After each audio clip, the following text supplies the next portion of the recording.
شیطانی چال ہے۔ اس لیے بندہ جب سنت کو چھوڑتا ہے، سنت سے ہٹتا ہے، تو اگلے دن بھی میں نے وہ واقعہ سنایا تھا جو ہندوستان کے دہلی کے شاعر کا مرزا بے دل،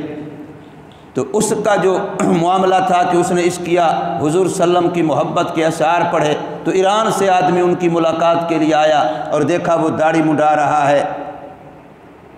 تو اس وقت اس ایرانی نے کہا تھا کہ تو محمد صلی اللہ علیہ وسلم کا دل دکھا رہا ہے۔ تو جب بھی کوئی بندہ سنت کے خلاف کرتا ہے تو ہمارے عمل چونکہ سرکار صلی اللہ علیہ وسلم کے دربار میں پیش کیے جاتے ہیں تو اس سے حضور صلی اللہ علیہ وسلم کا دل دکھتا ہے، حضور کو تکلیف پہنچتی ہے۔ پھر ایک ہوتی ہے تکلیف بلا ارادہ، کہ میرے ارادے میں نہیں تھا کہ میں کسی کو تکلیف پہنچاؤں، لیکن میرے ارادے کے باوجود کہ میرا ارادہ نہیں تھا پھر بھی دوسرے کو اذیت پہنچ گئی، تکلیف پہنچ گئی، ارادہ نہیں تھا لیکن پھر بھی دوسرے کی اذیت کا ذریعہ اور سبب بن گیا، یہ بھی گناہ ہے، لیکن یہ گناہ چونکہ غیر اختیاری ہے اس پر آخرت میں مواخذہ نہیں ہے، آخرت میں مواخذہ اختیاری گناہ پر ہے۔ لیکن جو بندہ اپنے اختیار سے جان بوجھ کر کے سنت کو سمجھتے ہوئے، سنت کو جانتے ہوئے پھر بھی اس کے خلاف کرے گا، اب جب وہ عمل حضور صلی اللہ علیہ وسلم کے سامنے جائے گا تو حضور صلی اللہ علیہ وسلم کو جو تکلیف ہوگی۔ اور قرآن مجید یہ کہہ رہا ہے ان الذین یؤذون اللہ، کہ بے شک جو لوگ اذیت پہنچاتے ہیں اللہ کو۔ اب انسان سوچے ہم کیا اور ہماری اوقات کیا کہ ہم اللہ کو اذیت پہنچا سکیں، اللہ کو تکلیف پہنچا سکیں۔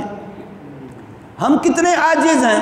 ہم تو سانس لینے میں اللہ کے محتاج ہیں، وہ سمد و بے نیاز ہے، وہ ہمارا خالق و مالک و رازق ہے، ہم اس کو تکلیف کیسے پہنچا سکتے ہیں؟ لیکن قرآن کہہ رہا ہے ان الذین یؤذون اللہ، جو اللہ کو تکلیف پہنچاتے ہیں۔ اللہ کو تکلیف ہم پہنچا کیسے سکتے ہیں؟ انسان اپنے دماغ سے سوچے کہ آخر میری کیا اوقات ہے کہ میں اللہ کو تکلیف پہنچا سکوں۔ سبحان اللہ، سبحان اللہ، سبحان۔ لیکن قرآن مجید کہہ رہا ہے، اور اس کا مطلب یہی ہے کہ جیسے قرآن دوسری جگہ پر کہتا ہے کہ جو سود کھاتے ہیں وہ اللہ سے جنگ کر رہے ہیں، سبحان اللہ، سود والے اللہ سے جنگ کر رہے ہیں، تو یہاں پر بھی جو بندے اولیاء اللہ، رسول اللہ، کتاب اللہ، بیت اللہ، جن چیزوں کی نسبت ڈائریکٹ براہ راست اللہ کی طرف ہے، کعبۃ اللہ براہ راست اللہ کی طرف نسبت ہے، کلام اللہ براہ راست اللہ کی طرف نسبت ہے، رسول اللہ براہ راست اللہ کی طرف نسبت ہے، اولیاء اللہ براہ راست اللہ کی طرف نسبت ہے،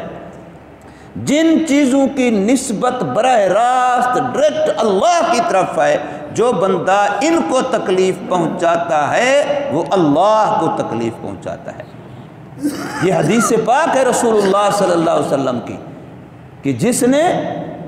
مجھے تکلیف پہنچائی اس نے گویا اللہ ہی کو تکلیف پہنچائی، جس نے کعبۃ اللہ کی بے حرمتی کی، جس نے کلام اللہ کی بے حرمتی کی، اس کا معاملہ اللہ کے ساتھ ہے، اس لیے کہ ان چیزوں کی نسبت براہ راست اللہ کی طرف ہے۔ سبحان اللہ۔ تو فرمایا ان الذین، بے شک وہ لوگ جو یؤذون اللہ، اذیت اور تکلیف پہنچاتے ہیں اللہ کو، اللہ کے جب حکموں کو توڑتے ہیں۔ بعض چیزوں کے بارے میں تو حدیث پاک میں صاف آتا ہے، حضور نے ارشاد فرمایا کہ اللہ فرماتے ہیں، حدیث قدسی ہے، اللہ فرماتے ہیں کہ لوگ مجھے گالیاں دیتے ہیں، اللہ فرماتے ہیں کہ لوگ مجھے گالیاں دیتے ہیں، انسان مجھے گالیاں دیتے ہیں۔ بھئی کیسے؟ آپ کو کیسے گالیاں دیتے ہیں؟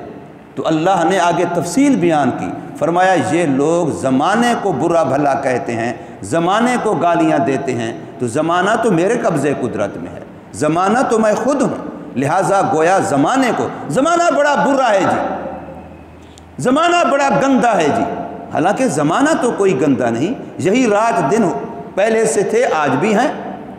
یہی صبح و شام پہلے سے ہے آج بھی ہیں، گندا تو میں ہوں، بجائے اس کے کہ میں اپنے آپ کو گندا کہوں میں کہتا ہوں زمانہ گندا ہے، گندے تو ہم ہیں، بجائے اس کے کہ ہم اپنے آپ کو گندا کہیں ہم کہتے ہیں زمانہ گندا ہے۔ اور اللہ فرما رہے ہیں